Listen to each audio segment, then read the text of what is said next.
Hi అండి అందరికీ. నేను మీ Anusha Krishna. Welcome back to our channel. ఈరోజు స్టోరీ వచ్చేసి డియర్ సీక్రెట్ వైఫ్ పార్ట్ 25. తన తండ్రిని హత్తుకుని ఏడుస్తున్న అమాయ ఎవరో కాలింగ్ బెల్ కొట్టడంతో తన తండ్రిని వదిలింది. ఎవరో చూడమన్నట్టుగా డోర్ ఓపెన్ చేసిన త్యాగరాజు ఎదురుగా నిలబడి ఉన్న ఆదిత్యను చూసి ఎప్పుడూ చూసినట్టు అనిపించకపోవడంతో ఎవరు కావాలి బాబు అన్నాడు. అమాయ వాళ్ళ ఇల్లు ఇదేనా అని లోపలికి చూస్తూ ఆదిత్య అడుగుతుంటే, ఇదే బాబు, నీకు అమాయ ఎలా తెలుసు అని త్యాగరాజు అడుగుతుంటే, నేను తన ఫ్రెండ్ని అంకుల్ అని ఆదిత్య చెప్పాడు. అంతు చిక్కని తన కూతురి ప్రవర్తన ఆమె ఫ్రెండ్ని కలిస్తే అన్నా మారుతుందేమో అన్న ఆశతో, ఎందుకో తెలీదు కానీ మాస్టర్స్ చేసి వచ్చినప్పటి నుంచి తను దేని గురించో బాధపడుతుంది. కారణం ఏంటి అని అడిగితే చెప్పట్లేదు, కానీ ఏదో మనసులో పెట్టుకొని బాధపడుతుంది అనైతే అర్థమవుతుంది. మీరన్నా తనతో మాట్లాడి తనని నార్మల్ చేస్తారేమో అని త్యాగరాజు అంటుంటే, అమాయ బాధ ఎందుకో తెలిసిన ఆదిత్య చిన్న స్మైల్ ఇచ్చి, నేను తనతో మాట్లాడతాను అంకుల్, మీరేం వర్రీ అవ్వకండి అని ఆయనకు సర్ది చెప్పి, తను ఎక్కడుంది అని అడగగా అమాయ రూమ్ వైపు చూపించి, మీరు మాట్లాడుతూ ఉండండి బాబు, నేను వెళ్ళి కాఫీ పట్టుకొస్తాను అని చెప్పి వెళ్ళిపోయాడు త్యాగరాజు. ఏంటమాయ, ఇంకా జరిగిన దాని గురించి ఆలోచించి నీ మనసు మైండ్ రెండూ పాడు చేసుకుంటున్నావా అన్న ఆదిత్య మాటలకు తల తిప్పి తన రూమ్ గుమ్మం వైపు చూసిన అమాయ, మీరేంటిక్కడ అని ఆశ్చర్యం ఆందోళన కలగలిసిన గొంతుతో అడుగుతుంటే, నేనెందుకు వచ్చానో నీకు తెలియదా అన్నాడు ఆదిత్య. ప్లీజ్ ఆదిత్య గారు, మీకు ఆ రోజు ఫోన్లోనే చెప్పేశాను కదా, మీరు అడిగిన దానికి నేను ఒప్పుకోను అని. జరిగిన దాని గురించి తలుచుకుని బాధపడుతున్నాను. ఆ బాధలోంచి నేను బయటకు రాలేకపోతున్నాను. ఇప్పుడు మీరు అడిగింది చేయలేను. ఇప్పుడే కాదు, ఎప్పటికీ అలా చేయలేను. ఎందుకంటే రిషి నా ఫ్రెండ్. నేను తనని ద్వేషించినా కూడా తను ఎప్పటికీ నాకొక మంచి ఫ్రెండ్లానే మిగిలిపోతాడు. అఫ్కోర్స్ ఒక బ్యాడ్ ఇన్సిడెంట్ వల్ల మా ఫ్రెండ్షిప్ బ్రేక్ అయి ఉండొచ్చు. నేను తనని ద్వేషిస్తూ ఉండొచ్చు. కానీ అంత మాత్రానికే తన మీద పగ పంతం అంటూ తనని బాధ పెట్టి నేను బాధపడాలి అని మాత్రం నేను అనుకోవట్లేదు అని అమాయ చెప్తుంటే, బాగా ఆలోచించు అమాయ, జరిగిన దానివల్ల రిషి కంటే కూడా నువ్వే ఎక్కువగా నష్టపోయావు. దానికి కారణం కూడా రిషినే. అది నీకు కూడా బాగా తెలుసు. రిషి నిర్లక్ష్యం వల్లే నువ్వు నీది అనుకున్న దాన్ని కోల్పోయావు. ఆ రోజు రిషి అనుకునుంటే ఖచ్చితంగా తనని కాపాడి ఉండేవాడు. కానీ తను అలా చేయలేదు.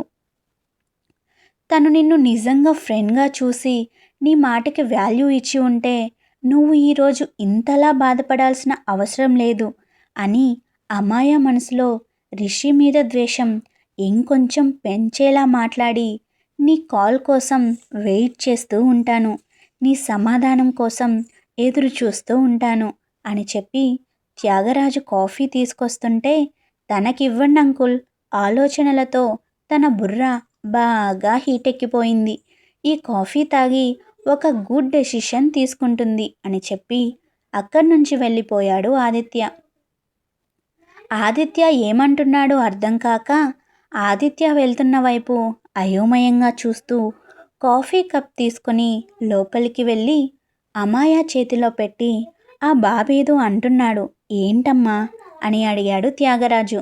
ఏం లేదు నాన్న, మన అనుకున్న వాళ్ళు చేసిన పొరపాటుకి మన ప్రాణం కంటే ఎక్కువ అనుకున్న వాళ్ళు దూరమైతే తప్పు చేసిన వాళ్ళకి శిక్ష వేయాలా, లేదంటే మన వాళ్ళే కదా అని వదిలేయాలా అని దీర్ఘంగా ఆలోచిస్తూ అడుగుతున్న అమాయ ప్రశ్నకి చిన్న చిరునవ్వు నవ్వుతూ, ఎప్పుడూ ఎవరి వల్ల ఎవరూ ఏది కోల్పోరు అమాయ, జస్ట్ అది మన రాతలో రాసి లేకపోతే మనకది దూరం అవుతుంది అంతే. దానికి ఎవరినో నిందించి ఏం లాభం? ఆ టైంకి అలా జరగాలని ఉంది, జరిగిపోయింది అంతే.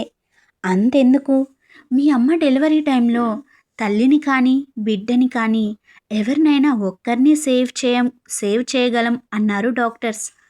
అంత కాంప్లికేషన్స్ ఉండే మీ అమ్మ డెలివరీలో. నేను మీ అమ్మని కాపాడండి, మాకు పిల్లలు లేకపోయినా పర్వాలేదు అని చెప్పాను. మీ అమ్మ వాళ్ళ సైడ్ ఫ్యామిలీ కూడా అదే చెప్పింది. కానీ లోపలికి వెళ్ళి డాక్టర్స్ మీ అమ్మని అడిగినప్పుడు నాకు నా బిడ్డ కావాలి అని డాక్టర్స్ని చాలా బ్రతిమిలాడింది. మీ అమ్మ మాటలకు ప్రాధాన్యం ఇచ్చి డాక్టర్స్ నిన్ను కాపాడారు. మీ అమ్మ మాకు దూరమైంది. కానీ మీ అమ్మ వాళ్ళ సైడ్ ఫ్యామిలీ ఇప్పటికీ మీ అమ్మ చావుకి నన్నే బ్లేమ్ చేస్తారు. వాళ్ళ ముందే నేను కూడా చెప్పాను, నాకు నా భార్య ముఖ్యం, పిల్లలు లేకపోయినా పర్వాలేదు అని. ఆ విషయం వాళ్ళకి కూడా తెలుసు.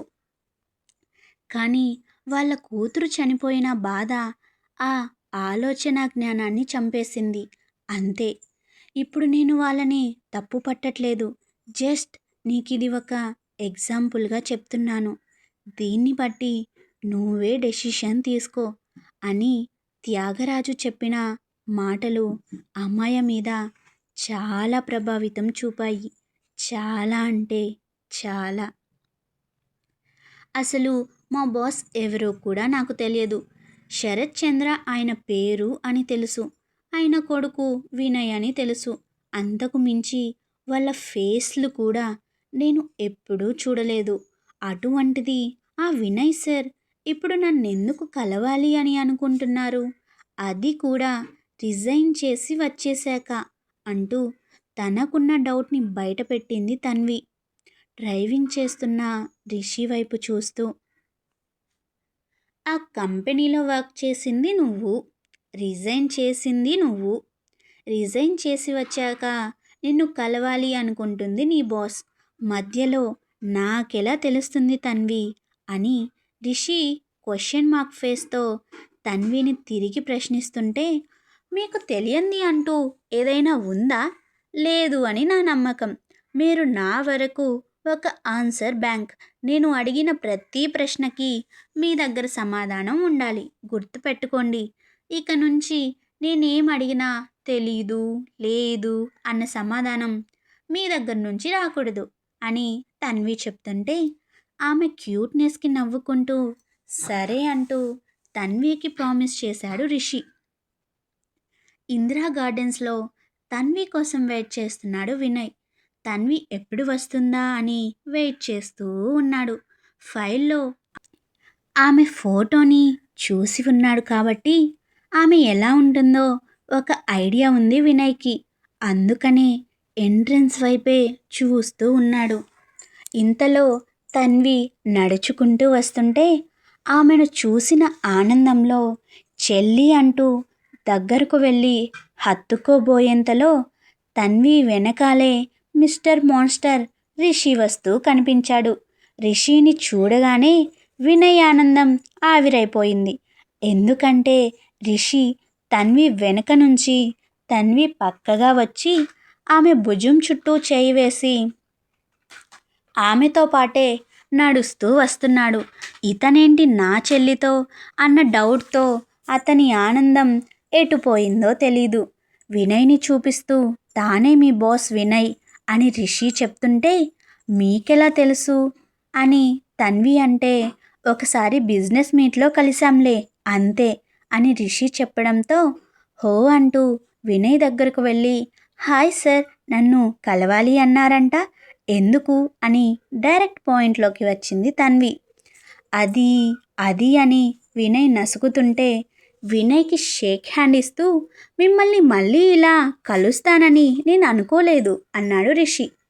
నేను కూడా అనుకోలేదు అని తడబడుతూనే అన్నాడు వినయ్, తన్వితో పాటు వచ్చిన రిషిని అయోమయంగా చూస్తూనే.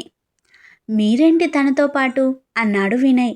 ఆమె చీరలో రావడం, ఆమె మెడలో మంగళసూత్రం రిషి తన్వి భుజం మీద చేయి వేయడం ఇవన్నీ చూస్తుంటే వినయ్కి వాళ్ళిద్దరూ వైఫ్ అండ్ హస్బెండ్ అని అనుమానంగా ఉంది.